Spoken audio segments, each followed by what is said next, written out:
EP 27 Opening English. In a war without gunfire. Codes replace bullets. And silence becomes the deadliest weapon. What begins as a cyber attack quickly reveals something far more dangerous. A hidden command, buried inside art itself. Tonight, a single file will expose a betrayal years in the making. And a name that was never meant to be found. This is not just a hack. This is an infiltration. This is episode 27. At last, the Operation Division's cipher code is secured. Above the Yuljiro overpass, a National Intelligence Service vehicle raced forward with its siren screaming. Beside Juntae, who was gripping the steering wheel, Dae-bom hurriedly checked the news. On an outdoor electronic billboard, an emergency. Breaking news report about the hacking of the blue-chip game company was being broadcast. MCR-TV News. Today, Blue-chip, the nation's #1 game company, was hacked by unidentified attackers. The Cyber Investigation Unit of the police has provisionally concluded through IP tracing that the attack originated in China, with strong links to North Korea. The purpose of this attack was clearly system destruction, and highly advanced non-detection tools were used. Zhong'an Broadcasting. The Agency for Defense Development has assessed that North Korea's information warfare capabilities have reached a level comparable to that of the US CIA. Accordingly, South Korea and the United States have signed a Memorandum of Understanding to strengthen joint cyber defense capabilities. Dae-bom clenched his teeth. First El Dorado, and now Blue-chip. This isn't simple competition anymore. This is an all-out cyber war. Juntae nodded. Incheon Airport entry records are confirmed. Park Tae-sik just returned from Dandong, China. Right. This is revenge. His company was hacked, so he joined hands with the North and struck back. There's a high chance it's all connected. The Dandong meeting, North Korean hackers, and even Baek Chun-bong.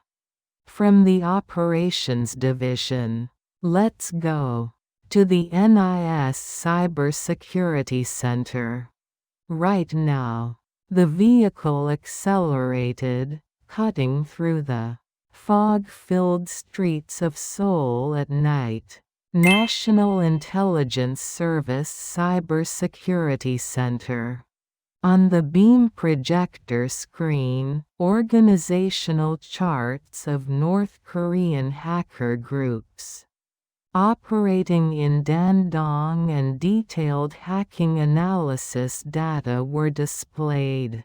Agent Lee Ho-jin continued his briefing in front of Director Cho and Dae-bom.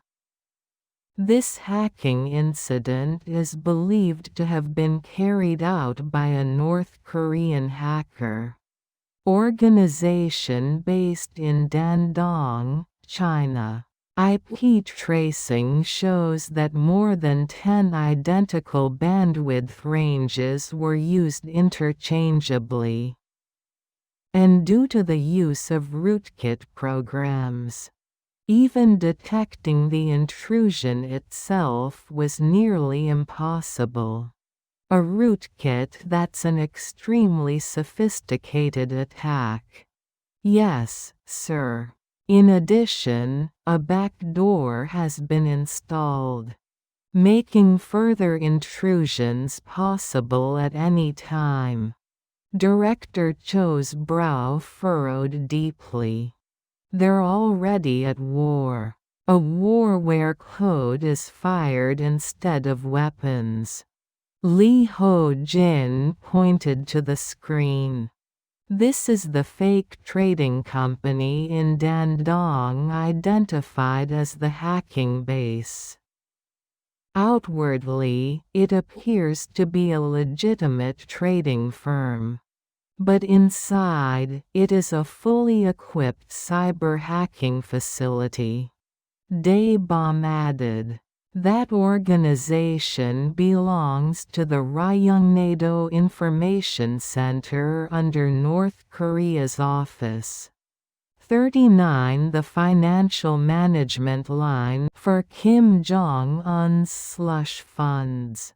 Then this isn't just hacking. It's a systematic foreign currency earning operation. That's correct. Recently, they've been working with illegal websites, distributing advertising spam, online, gambling portals, and malicious email campaigns promoting adult content.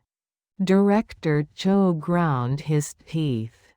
In short, they're sleeping with the enemy. They'll work with anyone for illegal profit.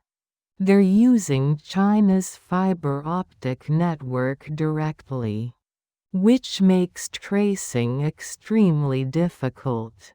What if we request cooperation from the Chinese Public Security Bureau?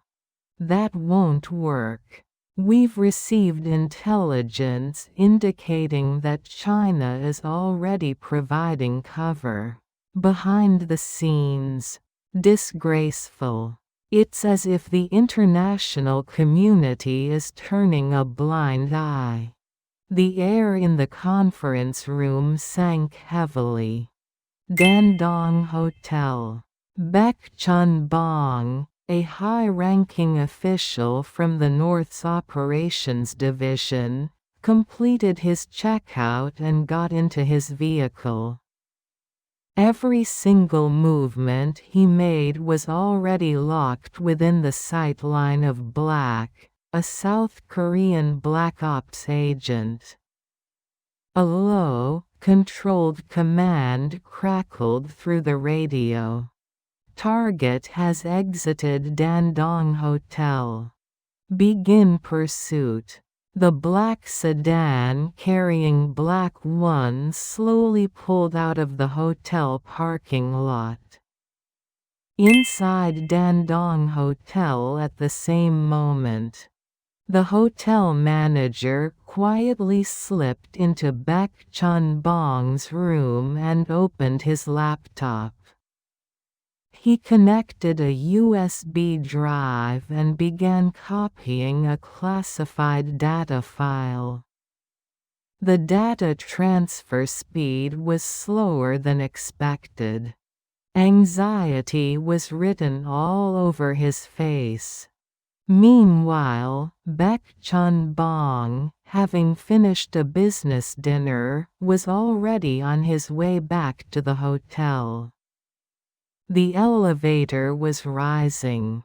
Just in time, the manager completed the transfer, restored the laptop exactly as it had been, and slipped out of the room.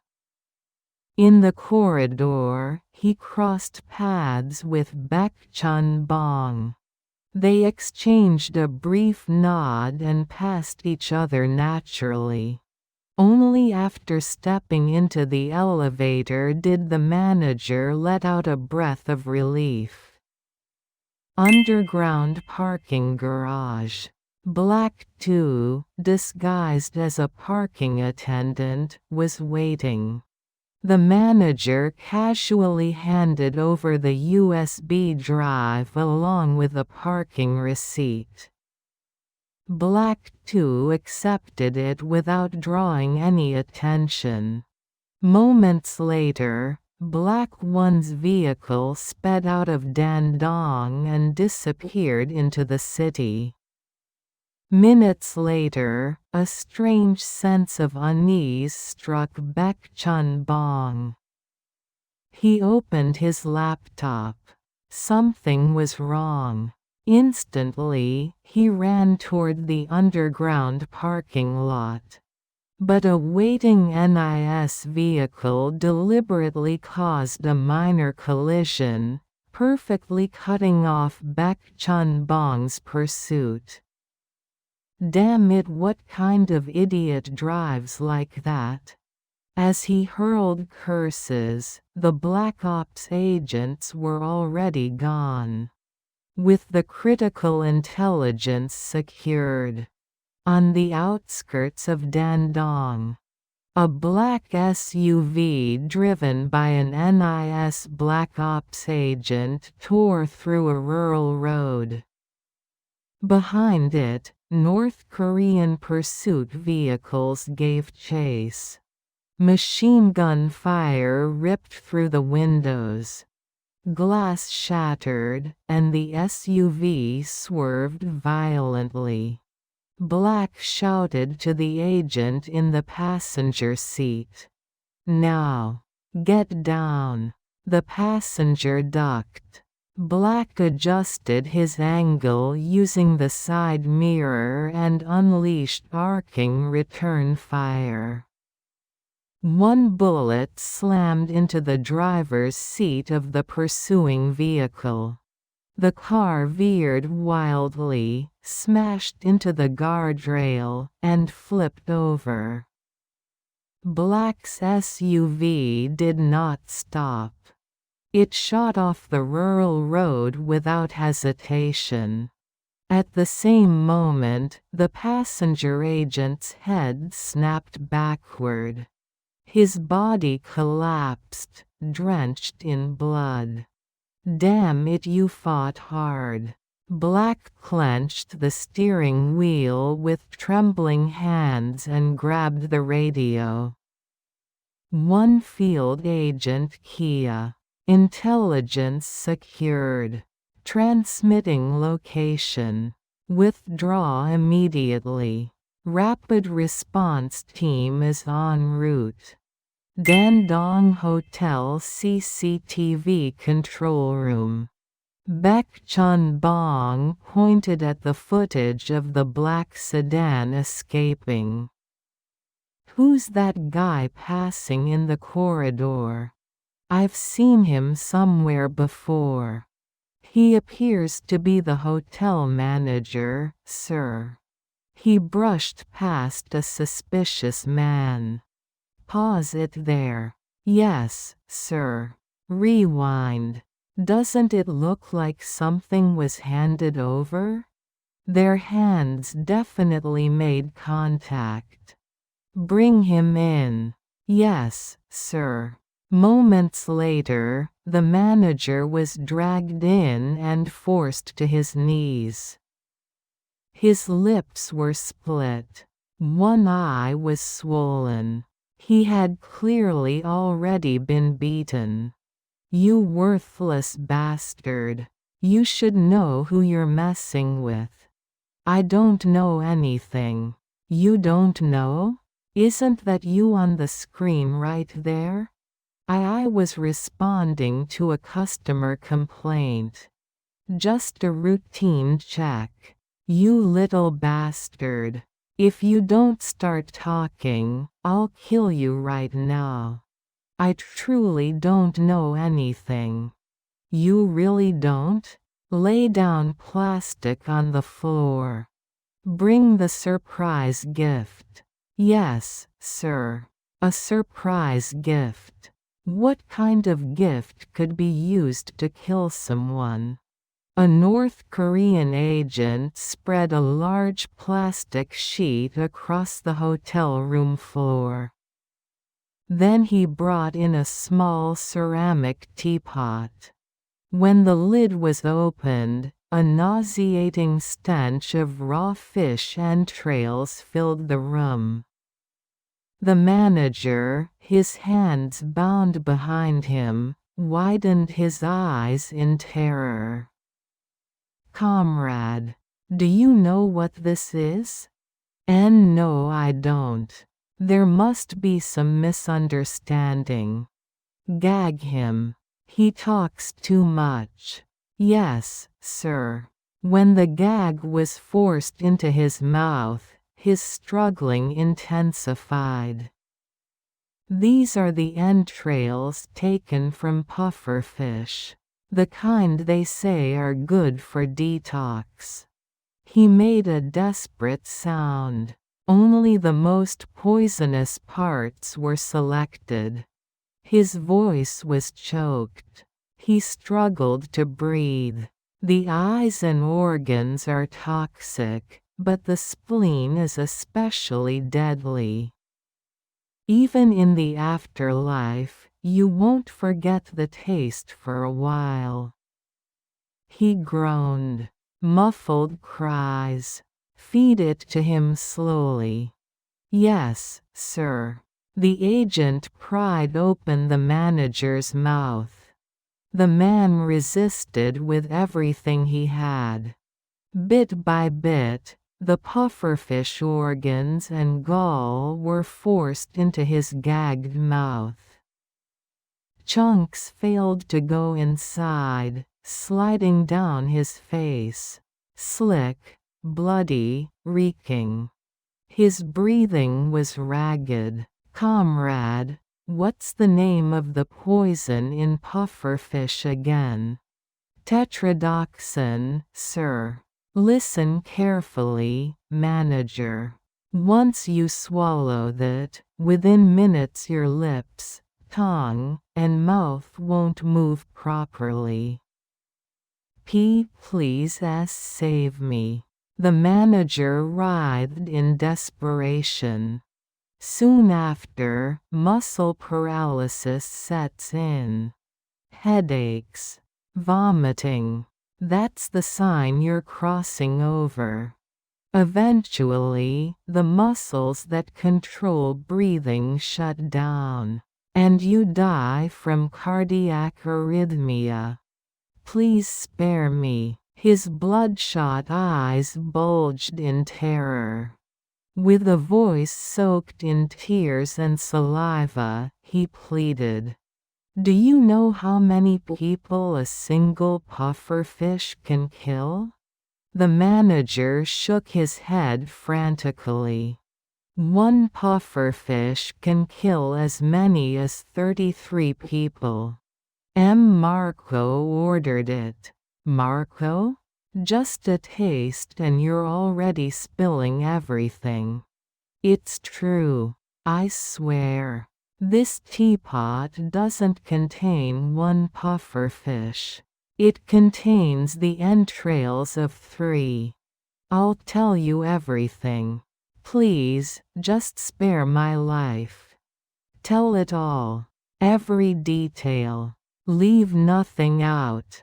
I got addicted to gambling. And I owed Marco a massive debt." Baek Chun-bong stared at him with eyes full of murderous intent.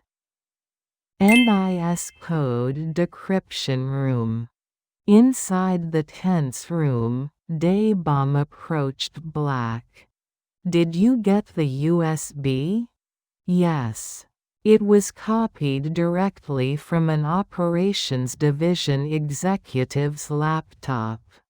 Cryptography specialist Lee Ho-jin opened the file and began injecting decryption code into what appeared to be an image file.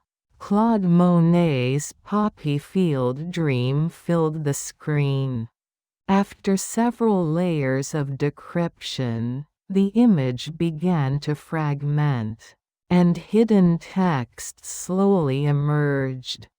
Covert directives, operational reports, target lists. "This isn't just basic steganography," Lee said quietly. "It's a fully structured espionage command file." Director Cho rushed into the briefing room. "That painting, that's Monet's Poppy Field Dream, isn't it?" "Yes. It was sent to Park Tae-sik by Black Snake, an agent stationed in Japan." The screen now displayed high-level North Korean directives. Orders to infiltrate South Korea's military and government core. Reports confirming successful penetration of the NIS. Real names of Blue House and National Assembly figures. Assassination orders targeting NIS agents. And then, the final, decisive line. Call sign Jang Eun-yang. Successful infiltration of the National Intelligence Service. Beside the name appeared a photograph. Sang-wook, Dae-bom and Yoon Jun-tae froze at the same time. This is Sang-wook, the son of the eel restaurant owner near Yongdu Bridge, right? Jun-tae jumped to his feet, shaken. "That's him. It is him.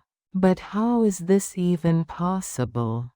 Dae-bom couldn't find the words either. Sang-wook's father, Lee Jong-jae. He's part of a long-established sleeper agent lineage? The two men stared at each other. "First thing, we make sure the target doesn't know we're onto him." "Right. Let's turn this around and use it against them." Beauty Spy War Episode 27 ending. A shocking discovery was made in the NIS decryption room. The photograph beside the name, Jang Eun-yang, showed Sang-wook, the son from the eel restaurant near Yongdu Bridge. "First thing, we make sure the target doesn't know. We're onto him." What will happen in episode 28? If you enjoyed today's episode, please subscribe and leave a like. This has been Beauty Spy War, episode 27. Thank you for listening. Beauty Spy War episode 28 opening. In the last episode, episode 27, a shocking truth was revealed. In the NIS code decryption room, the USB that black agents risked their lives to retrieve from Dandong contained high-level North Korean directives. Orders to infiltrate South Korea's military and government core. Reports confirming successful penetration of the NIS. Real names of Blue House and National Assembly figures. And assassination orders targeting NIS agents. Call sign Jang Eun-yang. Successful infiltration of the National Intelligence Service. Beside the name appeared a photograph. It was Sang-wook. This is Sang-wook, the son of the eel restaurant owner near Yongdu Bridge, right? The same Sang-wook that Jun-tae and Dae-bom knew personally. He was connected to a North Korean espionage lineage. first thing we make sure the target doesn't know. We're onto him. Right. Let's turn this around and use it against them. And now, episode 28. The investigation continues, but secrecy must be maintained. Is Jang Eun-young really a woman? Or is it a disguised identity? Director Kim Bom-jun and director Jang Jin-woo. What is the common thread connecting these two men? And then, a mysterious phone call to the director. Do you know what you did in that freezing, extreme region? An extreme region. The Arctic? Russia? Alaska? What happened there? The conference room door bursts open. A memo is delivered. We have intelligence indicating another assassination threat against one of our agents. Beauty Spy War, Episode 28. Assassination Warning. It begins now. Episode 28. An assassination warning. Senior Kong, proceed with the investigation, but for now, keep everything under wraps. I have a plan. I understand. But I can't hold back forever. You know the saying, the busier you are, the more carefully you should move. Once we know that bastard is involved, this won't be resolved gently. I know. Let's try looking at it from a different angle. Let's seriously reassess this investigation, what we might be missing, and what needs to be reinforced. Look at this. It says that someone with the call sign Jang Eun-young has successfully infiltrated the National Intelligence Service. Is that really credible? There are plenty of female agents in the NIS. And honestly, we don't even know whether that name refers to a woman or a man. It could be a trick. If it's real, though, if someone actually managed to infiltrate an intelligence agency, they'd be under heavy protection. Of course, they'd protect them at all costs. Or maybe they deliberately used a female name to disguise the identity and protect the operative. That's possible. Let's examine it carefully, step by step. This won't be an easy fight. My head's spinning. The problems aren't getting solved, yet the incidents keep piling up. What's the common denominator between director Kim Bom-jun and director Jang Jin-woo? Yeah, what is it? We're all part of the same intelligence service. But even we have zero information about what projects they worked on, or what operations they were involved in. So what kind of project could connect them both? Or maybe who is the common enemy that would want both of them dead? After retirement, they both worked at a biometric security firm. It doesn't seem likely they'd share a personal grudge serious enough to justify this. Right. I've only heard that they lived upright, honorable lives. This isn't some mom and pop shop we're running. The NIS handles countless projects, many of them covert. We need to identify the common thread first. A common thread? If only those two were involved.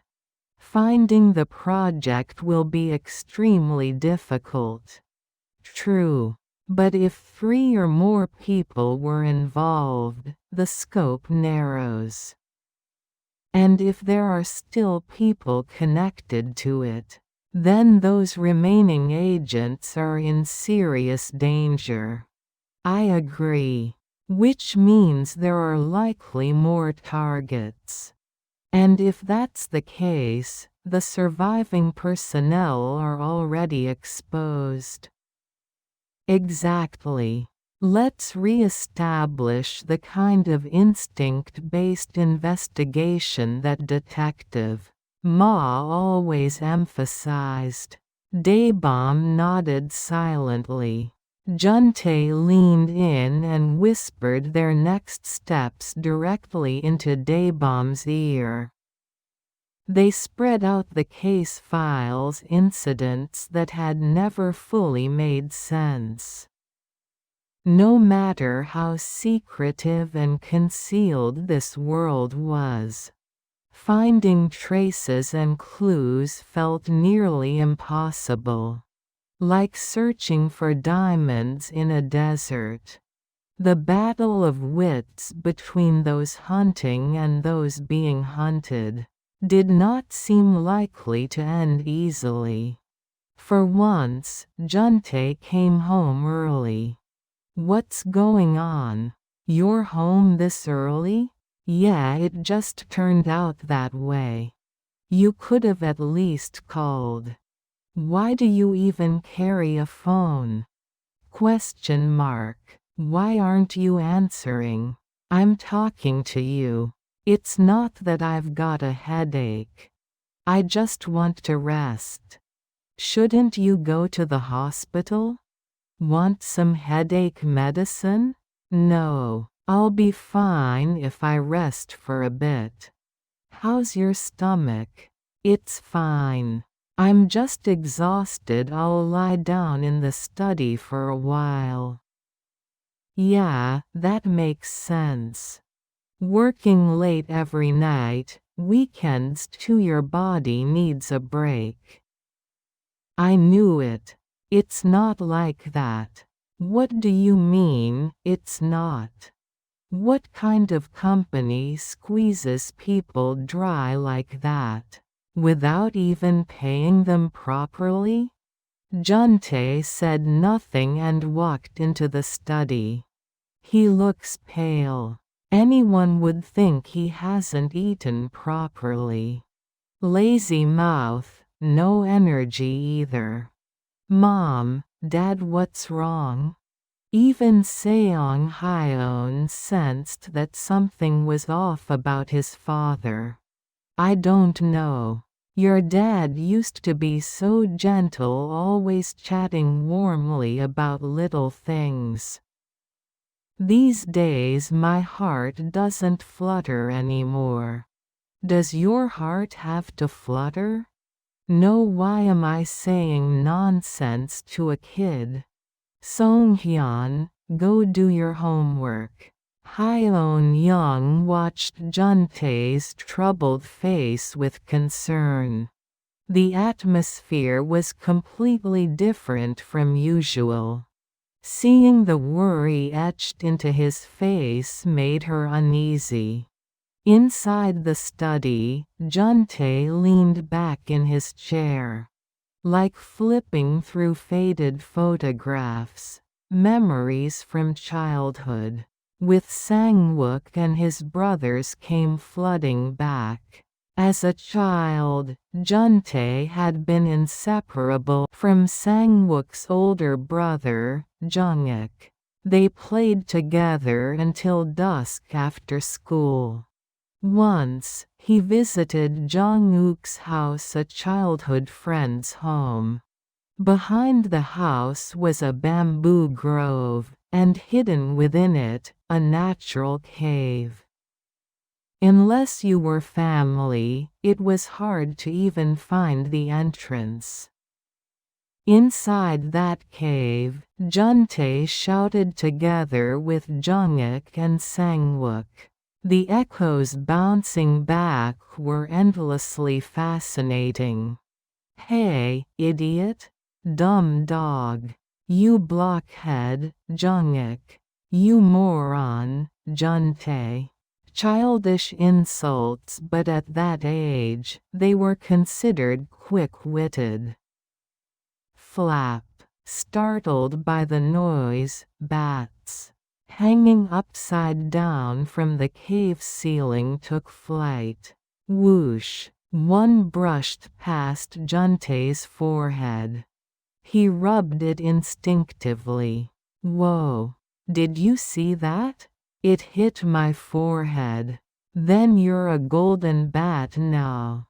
"A golden bat? A golden bat? Really?" They chased the bats deeper into the cave. Further in, the cave opened into a surprisingly wide space. There, more than a dozen anchovy jet jars were fermenting. Jun-tae tripped over one, splashing briny liquid onto his clothes. Faint yet vivid memories, simple, joyful moments. From deeper inside the cave, Sang-wook's mother emerged, carrying a jar on her head. "You little rascals! I told you not to run in here." "Sang-wook, look at them, can't understand a word I say," she shouted, waving her hands to stop them from running. "Mom, is it ready yet?" "It's ready. Just wait a little longer." At Sang-wook's family eel restaurant, near Yongdu Bridge, eels grilled over charcoal crackled and sizzled. She brought out the skewers, perfectly cooked. She placed a piece gently into Jun-tae's mouth. "Our Jun-tae so young, yet so proper. Don't fight with Jung-ik. Get along, all right?" "Yes, ma'am." Her warm scolding and caring words lingered. Jung-ik dipped an eel into spicy sauce and shoved it into Jun-tae's mouth, then smeared sauce on his cheek and ran. Jun-tae chased after him. Beside them, young Sang-wook and his mother laughed brightly. It had been such a peaceful, affectionate scene. And yet, Director Cho took a deep breath in front of the Director General's office. Secretary Oh greeted him warmly. "The Director General has been asking for you." "Yes. He's waiting for you now." "Director Cho, what would you like to drink?" "I liked the hot Americano you made for me last time. I'll have that again." "You mean the Jamaica Blue Mountain?" "Very well. I'll prepare it right away." Knock, knock. Director Cho knocked and entered the office. "You asked to see me, Director General?" "Ah, Director Cho.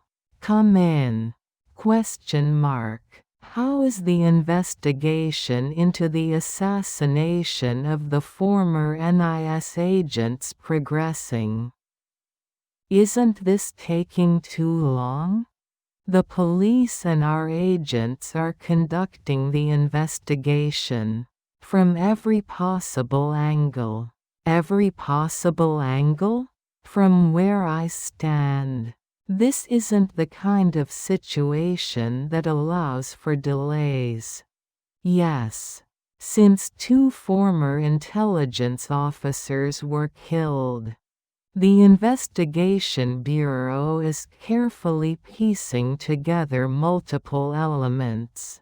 We are treating it not as a simple death, but as terrorism or an assassination. Piecing together elements? We are currently pursuing a multi-layered investigation to identify clues and leads. Today, I received a strange phone call. A strange phone call? A warning call. From an untraceable line. A warning? What kind of warning? They said what has happened so far was just a preview. That the real game is about to begin, and if we think we can stop it, we should try. What do they want? What's their motive? How would I know? I'm not even a former intelligence officer myself. I was appointed from outside. But there must be a reason. A grudge, perhaps? He suddenly asked if I knew what had been done in a region of extreme cold. So you told him you didn't know what happened in that frozen region. I only know that it's connected, somehow, to our intelligence personnel. Extreme cold? Are we talking about the Arctic? I don't know enough to answer carelessly. Could it be related to oil reserves buried in the Arctic? Or tensions involving neighboring countries? That's exactly what I'm curious about. Were you able to identify the caller's number? It was blocked. They ended the call with precise timing, as if calculated to avoid tracking. I'll have the Investigation Bureau reassess the direction of the case. Make sure you do. I'm counting on you, Director Cho. Yes. I will restart the investigation from square one.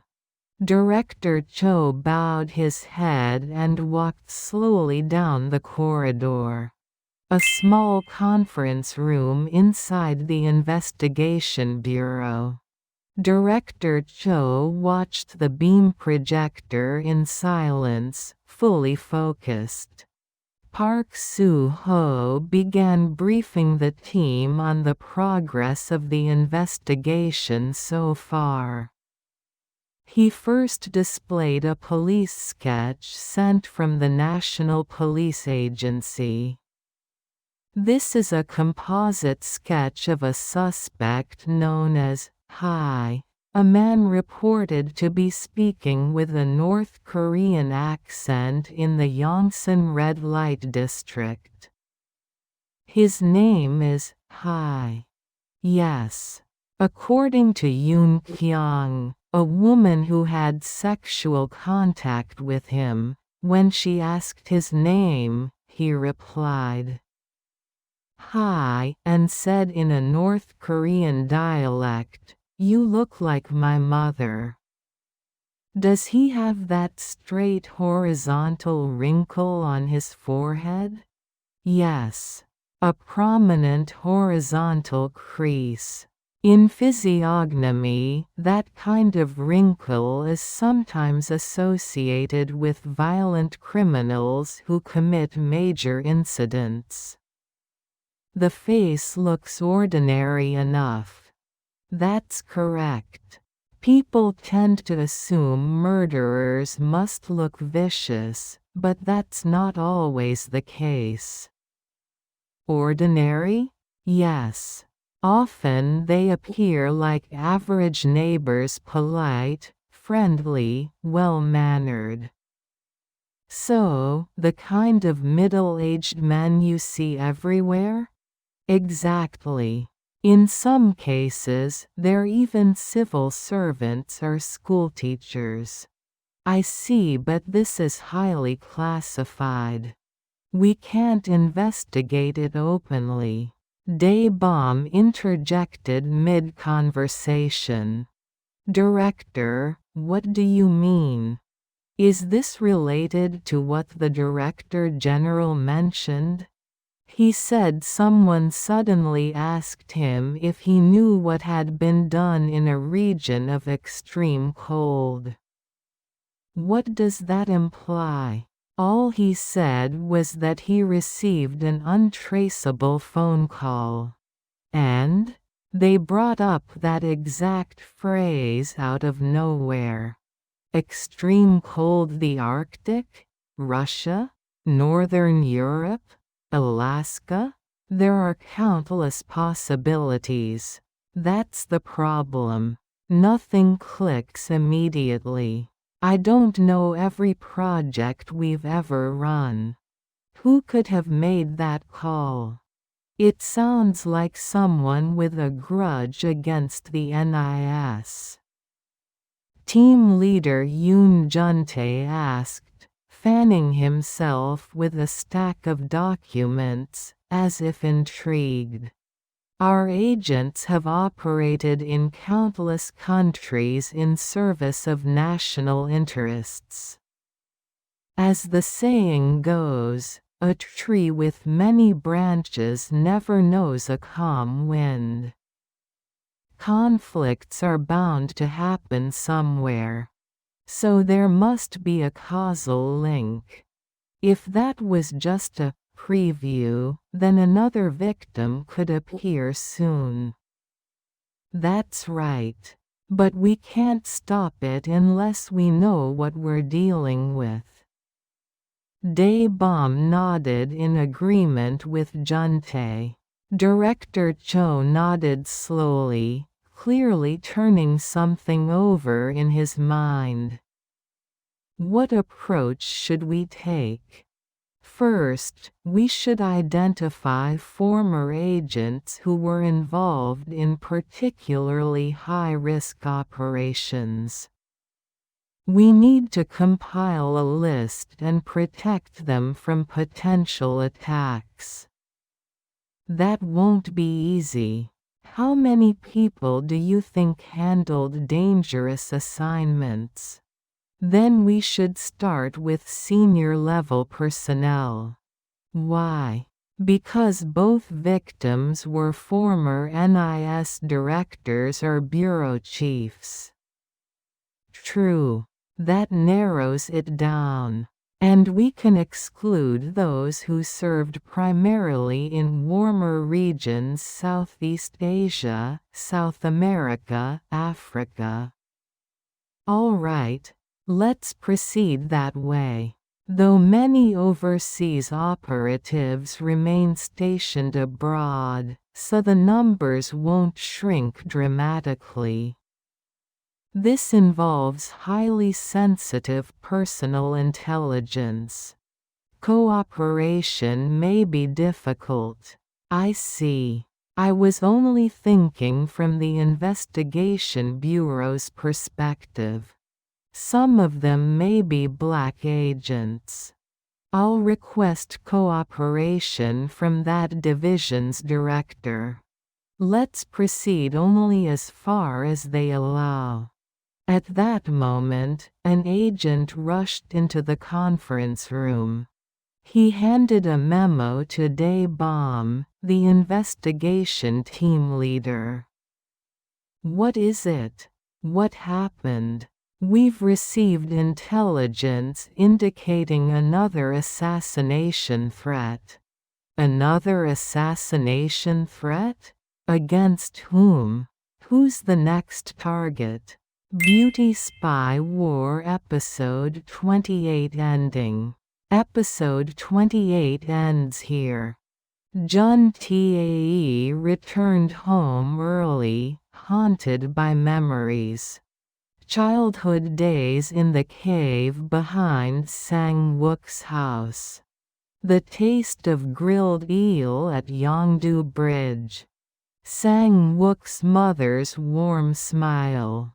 But now, everything has changed. The director received an untraceable call. Do you know what you did in that freezing, extreme region? A new suspect emerged. Hi.